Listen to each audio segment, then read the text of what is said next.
Yes, yes. Now, we're going to talk about a good old success story this morning, because Louise Capaldi was not that well known just 2 years ago. Now, 3 of his songs are set to appear in this week's top 10 singles chart. Yep, and his name is up in lights in New York's Times Square, and his debut album is currently outselling the rest of the top 10 combined. He's just over there. It's nice to set eyes on the Scottish Beyoncé. We'll find out a little bit more about him in a moment, but first, let's have a listen to his single, Someone You Loved. Pleasure. I love it when Carol shows us vids. She saves them to the end, doesn't she? What was that ghost apple thing she did before? Oh, Remember she's gone skeleton apple. Yeah. Anyway, made out of ice. Look it up. Find it somewhere. It's good. I think it's called Skeleton Apple. The personal details of more than 4,500 TalkTalk customers, including their addresses, bank account details, are available online, apparently, using a Google search. This is according to a BBC investigation. Yeah, Watchdog Live also discovered that TalkTalk failed to inform these customers that their details had been breached. Got a new reporter called Steph McGovern. So, how did it all sort of come back? How did it happen? As so many of our stories often come through, their data had been breached somehow because they were getting scam calls and they seemed to have a lot of information about them. They were getting random deliveries to their house of like little things, and people were setting up accounts in their names as well. So we looked at people's bank details, home address, date of birth, all of the things that, you know, if they get into the wrong hands. If you can access it, I suppose anybody can. I know, exactly. And that's the thing about this. Do you remember a few years ago, because I reported on this for us, in 2015, TalkTalk had a data breach. So the chief executive even came onto this programme and said, we're really sorry. If you can access it, I suppose anybody can. I know, exactly. And that's the thing about this. Do you remember a few years ago, because I reported on this for us, in 2015, TalkTalk had a data breach. So the chief executive even came onto this programme and said, we're really sorry. Very good morning, welcome to Breakfast with Dan Walker and Louise Minchin. Our headlines for you today. Morning, Wednesday, the 22nd of May. Thanks for being with us on BBC Breakfast this morning. Our top story is that the Prime Minister will make the case for her new Brexit plan in Parliament later, amid signs that opposition to her compromise is hardening. The Prime Minister has written to Jeremy Corbyn, urging the Labour leader to back her amended deal. In the three, Eardley, who's in Westminster for us, and I suppose, you know, can you summarise, you know, how much support she is going to get? Has this changed things for her? Well, look, the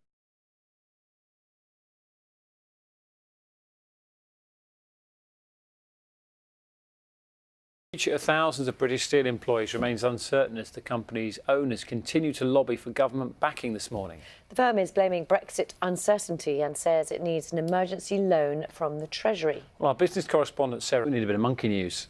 Want some? Go on then. Yeah, OK. Have a little look at this. You're there. The BBC has announced its latest star chat show host. It is Vladimir Putin. I expect he will be doing exactly that, watching out. It's 11 minutes past 7. Should we go back to our main story this morning? And Theresa May will make the case for her amended Brexit plan in Parliament today, even though it has already been rejected by some of the MPs it was designed to win over. You might have heard the speech yesterday. She warned that MPs have one last chance to deliver Brexit, but Labour have been dismissing her list of 10 compromises as a rehash of existing plans. Well, as promised, let's speak to the shadow Brexit. We're talking about M&S profits and figures. Sean's got the paper in his hand. They've just announced a 9.9% fall in their pre-tax profits. Yeah, which means the amount of money they make as a business every year has pretty much fallen by 10% on last year. Still a big business, Marks and Spencer. I know they're going through tough times and we'll go through that they have at the minute. We know that they've done this huge deal with Ocado so that you can turn things around. Yeah, they're definitely trying, and they're definitely mixing it up the street again. Thank you. 24 minutes past 7. Now, yesterday, we reported that police across the UK had arrested more than 500 people as part of a coordinated effort to disrupt so-called county lines drugs operations, which involve gangs from cities moving into rural areas and using vulnerable people to help them deal. One of the forces involved was Bedfordshire, where police chiefs have published unique analysis of how the drugs market actually operates there. Here's our home editor, Mark Easton, who's been looking through those figures. Love it. Wouldn't you love it if Sally just went two-footed in on someone? I think last time, the first and only time I've ever played. On someone. I think last the first and only time I've ever. I think I scored a known goal.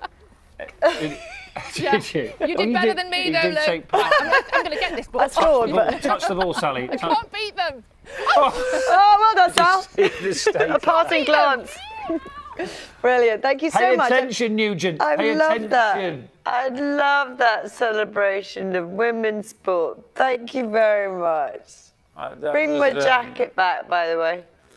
That's a sort of quite a window on life there, generally, chasing the ball around. Then when you're not looking, it hits you. I think that's what happens to me.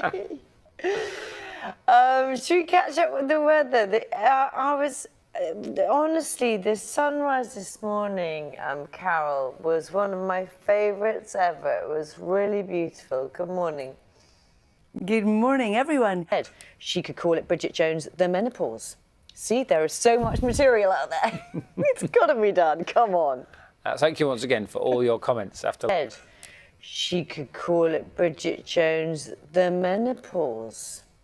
See, there is so much material out there.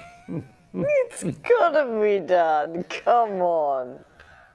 Thank you once again for all your comments after last week's series. What did we call it again? I've forgotten. BBC Menopause. Waking up to the menopause. They're still, thank you very much. And they are still I'm still getting lots of messages. I appreciate them. Reading them all. Still to come on the programme for you this morning.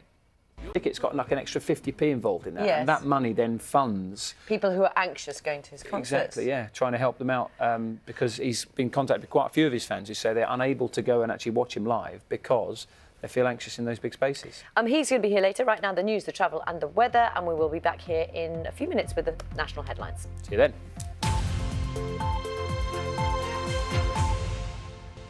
France might not get a vote in the European elections because their ballot papers have arrived late or not at all. And single-use plastics, including straws, drink stirrers and cotton buds, will come into effect in England next year.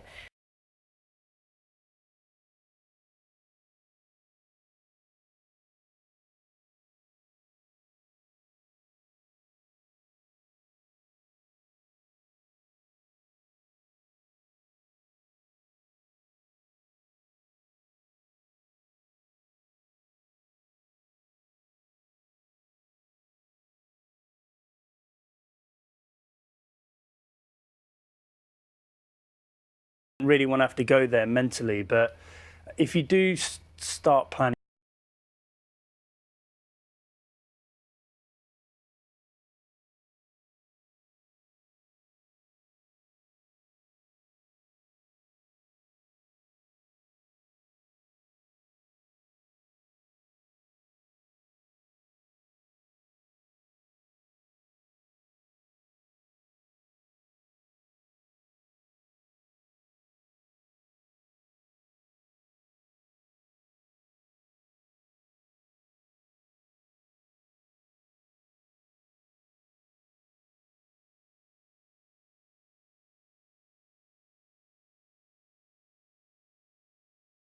Isn't it?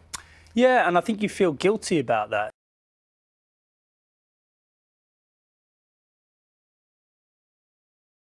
Made about sort of being able to know that you could be happy as well, because there's a huge sort of cricketing summer coming up with the World Cup and Ashes and things like that. Are you able to enjoy the sport as a spectator in the same way that you were able to before, or does it affect? Obviously, it affects everything. It's a stupid question, but do you know what I mean? Let's watch the cricket. Let's have a great time, and hopefully England will win the World Cup. And the chances Dan's got that he keeps saying they're going to win. Appreciate it. Oh, it's 8:19. Let's find out what's happening with the weather this morning. Carol has got it for us. Good morning.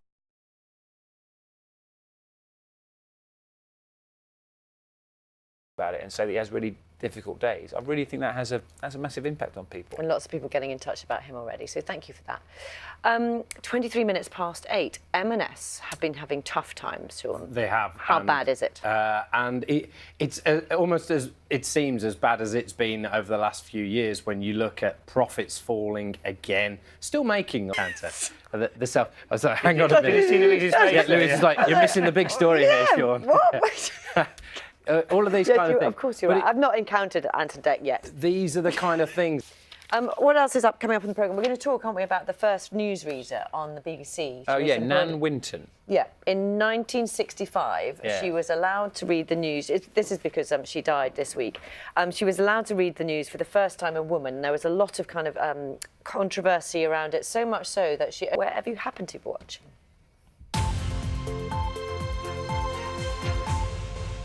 All that on the way for you, but first, Sally's still outside. Has she still got your coat on? Let's see if she's still. Is she still Glad I'm of use. chasing a ball around aimlessly on the Media City pitch outside? Morning, Sal.